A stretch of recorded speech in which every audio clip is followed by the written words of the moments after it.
Hi everybody, Nate and I are out in the garden today. We're going to finish up. We're going to do our tomatoes today and our peppers. We already have a row of tomatoes that we did earlier. We planted a couple of Cherokee carbons, a couple of pinks, and a couple of beefsteaks. So our slicer tomatoes are in. I'm going to show you what we do to plant these. These are the Amish pastes. Those are the ones you started. Yeah, we started almost all of these from seed. The only ones we don't start from seed are like the Laromas and the pepper, like the jalapeno peppers and stuff. But yeah, these were started from seed around like the first week of March. They are definitely wanting out of these cups. But like I said, this is an Amish paste. We're going to do a row of these. But you can see the root structure in there. They're definitely needing some soil. So what we like to do is we'll pinch off quite a few of these bottom stems so we can plant these pretty deep just to get the roots going. And show them on that stalk, all those little hairs. Yeah, all these little hairs. Those are all roots, waiting to be roots. But yeah, so we just take off the bottom ones. And I'll probably plant up to here. So I like to kind of loosen this up a little bit just to get more of the root exposed. And we already have our holes dug, but before that goes in the ground, we like to fertilize these really well. So we have some compost here. We've used this compost with everything that we put in the garden, and the vegetables love it. Just gives it a richer soil. So I just put a couple of handfuls of compost in each hole. And then we use this bone meal, and we just get this at like Menards, or I suppose you could probably get it out of Tyson's or something. But I just get a handful of bone meal and sprinkle that over the compost. So the bone meal is for added calcium. So these Amish paste and a lot of what we grow are heirloom tomatoes, and they can get blossom end rot, and they're just a little bit finicky. So the calcium helps a lot. And this is ready to go in. You can see we already have blooms on quite a few of them. We had actually a couple of tiny tomatoes starting already, so it's definitely time to get these in the ground. But I like to kind of center it in the middle and then bury it. Just bury it as deep as you can.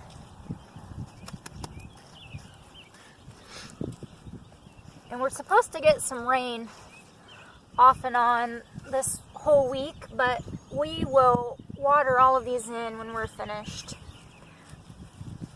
So yeah, that's all we really do for these tomatoes. Show them your shirt. Oh, I had to wear my But after I get those in, we like to use these little fertilizer spikes, and I just do 2, and I'll do 1 on each side.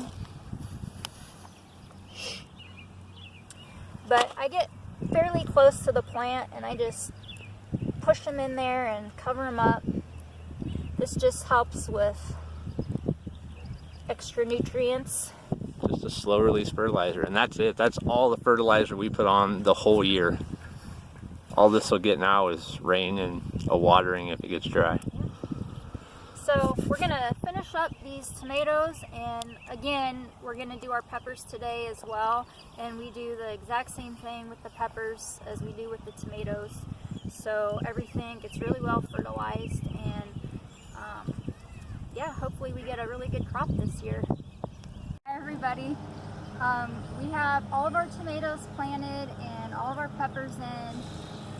We've already put down some landscape fabric for weed control. We have a really simple way of making the holes for the tomatoes, just so we don't have to weed so much. It'll just be one little circle with the tomato contained. So we're gonna start this. We start with a strip of landscape fabric and stake it down at the ends.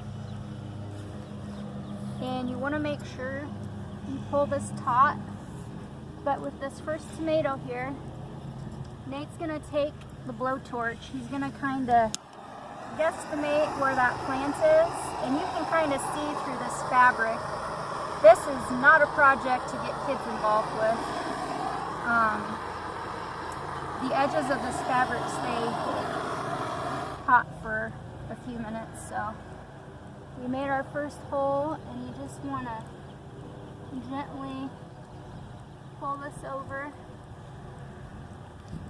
Make sure all the leaves are out from underneath the fabric, and as you go, just keep pulling taut and stake it on both sides. And then you pull it tight again. Make sure that when you are torching this fabric, it's not touching the plant at all. I'm holding this up several inches from this tomato plant. So we're going to get this next one down. Make sure you don't hit your other tomato with the roll, but make sure, again, all the leaves are out. Pull it taut. You can stake this in again. It's taken us about a week to get all of our tomatoes and our peppers in the ground because we've had a off and on drizzly rain all week. So it was too muddy to get out here, but we're gonna finish this up, and when we come back, we'll show you the end result with the landscape fabric, and we'll get our cages and our bamboo stakes put in with the peppers and over the tomatoes. All right, everybody, we have all of our cages put on. We have all of our landscape fabric put down. This really will help keep the weeds down. I really recommend doing this. It does take a while, but it's easy. You just cut it and stake it in, and you're good to go for the whole summer and through the fall. So these are our cages that we made. We have all of them over all of our tomatoes now. As we get down to this one, we secure these with metal rod and just a couple of zip strips. It just helps to keep these in place so they're not coming up and rolling around all over and tipping over. We didn't lose one during the derecho last year. Right. They all stayed up. Yeah. So this is an easy process. You just pound one of these metal stakes in and stick a couple of zip strips and space them out, and that's it. So now we like to put some bamboo over by our peppers just to help keep them straight, and we don't fasten these. We're just going to I put it fairly close to the plant, and you're just going to push that in as far as you can get it. This really helps to stabilize.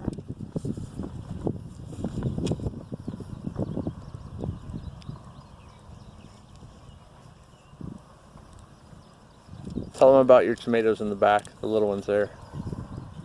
So these are the Laromas, and we love these tomatoes when we can our spaghetti sauce and all that good stuff. And we are going to have some canning videos this fall, so stay tuned for those. Those Laromas grow little tiny tomato plants, but Yeah. they put out a lot of tomatoes. Yeah, Good the for yield is very high. Good for like a planter, a patio. Mm-hmm. Yeah. These peppers here are the jalapenos. We do quite a few of those. I use jalapenos in just about everything in the summertime, even my pico. So these 4 on this side are jalapenos? Yeah. Yeah, and then across from those, the bigger ones, what are those? All of these are poblanos. Yeah. And I use those a lot in the summer too. I do stuffed peppers, and I use the poblanos. We also cut these up and throw them on the smoker and dry them out, and we grind them for ancho powder, and I'll use that in pretty much everything too. It's delicious in chili, and we kind of just experiment with it. So Yeah. but yeah, just all these bamboo sticks going right by all the peppers. And I'm going to finish this up. I thought the tomatoes were the last thing to go in the garden. I forgot about our green beans. We're going to have green beans going in, a zucchini plant, and a cucumber. So we might do a video on that and show you how we get those in the garden. And then that will be it. So stay tuned for that, and see you later.